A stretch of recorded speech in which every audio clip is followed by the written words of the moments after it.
కుటుంబం జోలికి వస్తాము అని చెప్పని, లేకపోతే మీ కుటుంబంలో ఉన్నటువంటి వాళ్ళ గురించి ఆ శ్రీనివాసరావు నిన్న పోలీస్ కమిషనర్ కార్యాలయంలో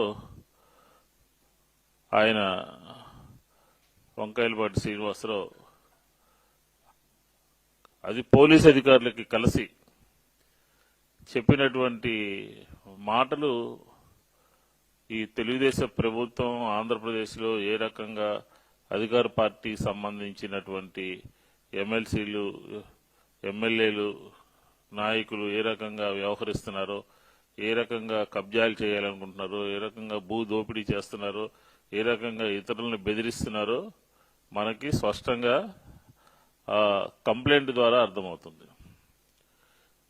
ఇది 50 సంవత్సరాల చరిత్ర కలిగినటువంటి శాతవాహన కళాశాల. ఈ కళాశాల తెనాల్లో ఉండేటటువంటి ఆలపాటి రాజా గారికి ఏంటి సంబంధం అని చెప్పని అడుగుతా ఉన్నాం. అసలు మీరు విజయవాడలో విద్యార్థుల గురించి, విద్యార్థుల యొక్క భవిష్యత్తు గురించి, కళాశాల అభ్యున్నతి గురించి మీరు ఎందుకు ఈ కళాశాలలో జొరబడ్డారో ఆంధ్రప్రదేశ్ ప్రజలకు చెప్పాలి అని చెప్పని కూడా డిమాండ్ చేస్తా ఉన్నాం.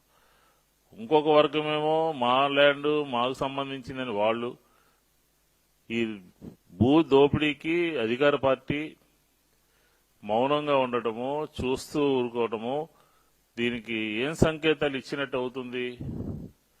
నగరంలో అత్యంత విలువైనటువంటి ఖరీదైనటువంటి 5 ఎకరాలు రమారమి 5 ఎకరాలు స్థలాన్ని వర్గాలుగా విడిపోయి, గ్రూపులుగా విడిపోయి, శాంతి భద్రతల సమస్యని సృష్టిస్తూ, ఇతరులను బెదిరిస్తూ, వారికి కావలసిన వాళ్ళని భయపెడుతూ దీన్ని కబ్జా చేయాలని చెప్పిన ప్రయత్నం చేస్తా ఉన్నాం.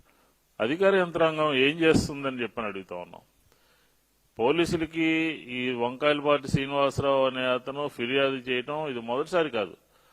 గతంలో ఒకసారి కిడ్నాప్ చేశారని చేశారు, రెండోసారి నిన్న నన్ను చంపేస్తానని చెప్పని, భయం వేస్తుంది, రక్షణ కల్పించాలని చెప్పని పోలీస్ అధికారుల దగ్గరికి వెళ్లారు. డీజీపీ గారికి నేను కంప్లైంట్ చేశానని చెప్పని చెప్పడం జరిగింది. ఇట్లాగా అధికార పార్టీ నేతలే ఇలాంటి దౌర్జన్యాలకి పాల్పడితే ప్రజలు ఎవరి దగ్గరికి వెళ్తారో అని చెప్పని కూడా ఈ సందర్భంగా అడుగుతా ఉన్నాను. ఎందుకని ప్రభుత్వంలో ఉన్నటువంటి